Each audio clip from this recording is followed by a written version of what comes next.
बेहतरीन trauma serialised किचनों के इस एपिसोड में आप देखेंगे कि जैसा कि राहिम जो है वो यमन से मिलने की तमन्ना जो है वो कहता है और कहता है कि मुझे उससे मिलना है।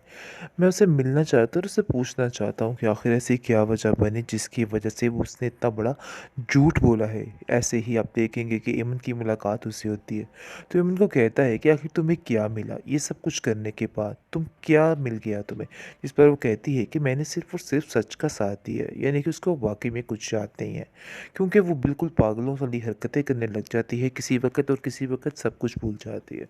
लेकिन ये बात का बिल्कुल भी राहिम को अंदाज़ा नहीं और राहिम कहता है कि आखिर तुम्हें कितने पैसे मिले, साफ साफ बताओ कि सूरत ने तुम्हें कितने में ख़रीदा है। जिस पर आप देखेंगे कि उसको कहती है कि तुम किस तरह की बात कर रहे हो, मुझे तो कुछ समझ नहीं आ रहा, मुझ पर इल्ज़ाम तराशी की जा रही है, मैंने जो हकीकत थी वही बोली है। लेकिन राहिम बेचारा बहुत चीखता चिल्लाता है क्योंकि उसने वो गुनाह नहीं किया जिसकी सज़ा काट रहा है। और दूसरी तरफ एमन इस बात पर अटकी हुई है कि वो इंसान राहिम अली ही था, जिसकी वजह से वो काफ़ी ज़्यादा परेशान है और कहती है कि आखिर तुम मुझे ऐसे क्यों कर रहे हो, मैंने जो सच था वही कहा है। लेकिन राहिम कहता है कि मैं तुम इस बात के लिए कभी माफ़ नहीं करूँगा, तुमने जो कुछ किया है बहुत ही गलत किया है और इस चीज़ की सज़ा तुम्हें मिलकर रहेगी चाहे जो मर्ज़ी हो जाए, क्योंकि तुमने झूठ का साथ दिया है। जैसे ही वो घर आती है अपनी माँ से कहती है कि आखिर राहिम बार बार ये बात क्यों कर रहा था, क्यों वो बार बार मुझे झूठा कह रहा है। आगे से उसकी माँ कहती है कि तुम अपने जहन पे ज़्यादा दबाव मत डालो, तुमने तो वही कहा जो हुआ था, इसलिए परेशान होने की ज़रूरत नहीं है। जमाल भी इसको यही कहता है कि तुम्हें अब अपना प्लान नहीं बदलनी, जो बात तुमने की है उसी पर कायम रहना, कि ये सब कुछ राहिम ने ही किया है, इसलिए कोई भी बात बदलने की ज़रूरत नहीं है। लेकिन वो इस बात पर परेशान है कि आखिर राहिम उसको बार बार झूठा क्यों कह रहा है। इस चीज़ ने उसको परेशान कर रखा है और उसको समझ नहीं आ रही कि आखिर असल मामला है क्या। काफ़ी ज़्यादा संगल हो चुकी हैं और मुझे इस चीज़ का अंदाज़ा हो गया है, लेकिन मैं क्या करूँ? मेरी भी मजबूरी है। वो राहिम के पास आकर उसको समझाने की कोशिश करती है और कहती है कि देखो राहिम, इन सब बातों में मेरी भी मजबूरी है, तुम नहीं जानते कि मैं कितनी मजबूर होके ये सब कुछ कर रही हूँ। जिस पर वो कहता है कि आखिर ऐसी कैसी मजबूरी, कैसे आप ऐसे कर सकती हैं? मुझे तो यकीन ही नहीं आ रहा है कि आप ऐसा कैसे कर सकती हैं? जिस पर वो कहती है कि तुम नहीं जानते हो कि मुझे शेरोज़ की वजह से क्या-क्या प्रॉब्लम्स क्रिएट करनी पड़ जाती, यानी कि झेलनी पड़ती हैं, जिसकी वजह से मैं काफ़ी परेशान रहती हूँ। दूसरी तरफ आप देखेंगे कि बार-बार राहिम का बाप यही बात कर रहा है कि मुझे यकीन नहीं आ रहा कि राहिम ऐसा कर सकता है, क्योंकि मुझे उस पर पूरा-पूरा यकीन है। वो कुछ भी गलत नहीं कर सकता, जो कुछ भी हुआ है ये एक सरासर गेम है। कहीं न कहीं उसका शक अपने बेटे की तरफ जा रहा है और सोच रहा है कहीं ऐसा तो नहीं कि वाक़ई में वही गुनहगार हो, क्योंकि मुझे आज तक राहिम में कोई भी गलती नज़र नहीं आई। आखिर मैं कैसे उसको बुरा-भला कह दूँ? मुझे इस बात का पूरा-पूरा यकीन है कि वो कुछ भी गलत नहीं करेगा। जिस पर उसकी माँ कहती है, तो इसका मतलब है कि आप शेहरोज़ का नाम लेना चाह रहे हैं, जिसकी वजह से बार-बार राहिम की बातों को छुपाने की कोशिश कर रहे हैं, ताकि राहिम की सारी बातें ढकी-छुपी रह जाएँ। इस पर वो कहता है कि नहीं, मैं ये नहीं कहना चाह रहा, बल्कि मैं ये कहना चाह रहा हूँ कि बात ये है कि असल बात जो है, मैं ये चाहता हूँ कि राहिम को भी कुछ ना हो, क्योंकि राहिम की ये बेइज़्ज़ती मैं बर्दाश्त नहीं कर सकता।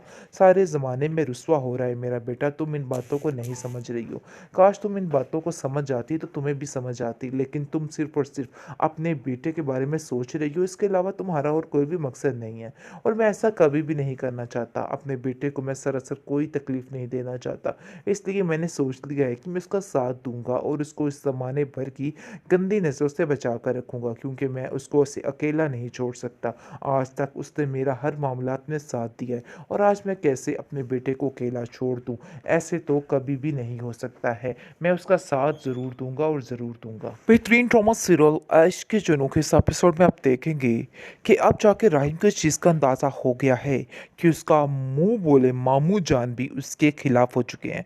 खिलाफ से क्या, उसको अपनी बहन नज़र आ रही है, क्योंकि उसकी बहन ने उससे एक बात कर ली है कि अगर तुमने मेरा साथ ना दिया तो मैं सारे रिश्ते नाते तोड़ दूँगी और तुम्हारा मेरा कोई भी साथ नहीं रहेगा, जिसकी वजह से उसको मजबूरी में ये सब कुछ करना पड़ा है। लेकिन वो राहिम का भी बुरा नहीं चाहता है, वो चाहता है कि बस सारा मामला ठीक हो जाए और राहिम की सारी ये जो केस है ये ख़त्म हो जाए। जिस पर आप देखेंगे कि राहिम भी काफ़ी ज़्यादा परेशान है कि आखिर उसके साथ क्या हो रहा है। उसने तो कभी ऐसा सोचा नहीं, ऐसा किसी के साथ किया नहीं, इतना बुरा उसके साथ कैसे हो सकता है। इस बात की टेंशन ने उस बेचारे को बहुत परेशान कर रखा है और सारा दिन वो यही सोचता रहता है। लोगों की ज़िल्लत भरी नज़रें देख के वो काफ़ी हद तक परेशान है और सोचता है कि आखिर मेरे साथ ऐसा कैसे हो सकता है, मैंने तो कभी किसी का बुरा नहीं सोचा। लेकिन फिर भी ऐसा हुआ तो कैसे हो गया। लेकिन अब देखेंगे कि दूसरी तरफ बहुत ज़्यादा जमाल जो है वो गुस्सा दिलाने की कोशिश कर रहा है बार-बार। उन लोगों को बहकावे में डाल कर अपने मामू जान को कहता है कि कुछ कीजिए, वरना अगर कुछ ना किया तो मामला काफ़ी ख़राब हो जा आप नहीं जानते हैं कि ये लोग क्या से क्या कर सकते हैं। आज एक दफ़ा ऐसे हुआ है तो दोबारा भी कल को हो सकता है।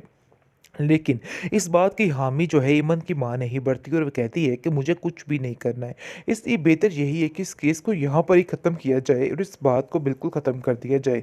मैं अपनी बेटी को कहीं पे भी नहीं बेचना चाहती, ना ही कोई नाम लेना चाहती हूँ। इसलिए जमाल ये उल्टे-सीधे मशवरे आके देना बंद करो। तुम्हारी वजह से तुम्हारे मामू जान का दिमाग भी ख़राब हो जाता है और उनको भी कुछ समझ नहीं आती कि वो क्या करना है और क्या नहीं करना है। इसलिए बेहतर यही है कि इस तरह की ऊट-पटांग क बातें करनी बंद कर दो।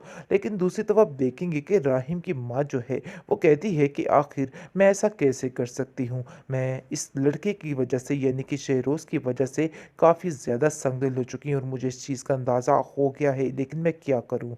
मेरी भी मजबूरी है। वो राहिम के पास आकर इसको समझाने की कोशिश करती है और कहती है कि देखो राहिम, इन सब बातों में मेरी भी मजबूरी है। तुम नहीं जानते कि मैं कितनी मजबूर होकर ये सब कुछ कर रही हूँ।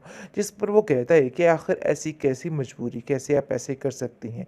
मुझे तो यकीन ही नहीं आ रहा है कि आप ऐसा कैसे कर सकती हैं। जिस पर वो कहती है कि तुम नहीं जानते हो कि मुझे शेरोज़ की वजह से क्या-क्या प्रॉब्लम्स क्रिएट करनी पड़ जाती, यानी कि झेलनी पड़ती हैं, जिसकी वजह से मैं काफ़ी परेशान रहती हूँ। दूसरी तरफ आप देखेंगे कि बार-बार राहिम का बाप यही बात कर रहा है कि मुझे यकीन नहीं आ रहा कि राहिम ऐसा कर सकता है, क्योंकि मुझे उस पर पूरा-पूरा यकीन है। वो कुछ भी गलत नहीं कर सकता। जो कुछ भी हुआ है ये एक सरासर गेम है। कहीं न कहीं उसका शक अपने बेटे की तरफ जा रहा है और सोच रहा है कहीं ऐसा तो नहीं कि वाक़ई में वही गुनहगार हो, क्योंकि मुझे आज तक राहिम में कोई भी गलती नज़र नहीं आई। आखिर मैं कैसे उसको बुरा-भला कह दूँ? मुझे इस बात का पूरा-पूरा यकीन है कि वो कुछ भी गलत नहीं करेगा। जिस पर उसकी माँ कहती है तो इसका मतलब है कि आप शहरोज़ का नाम लेना चाह रहे हैं, जिसकी वजह से बार-बार राहिम की बातों को छुपाने की कोशिश कर रहे हैं ताकि राहिम की सारी बातें ढकी-छुपी रह जाएँ।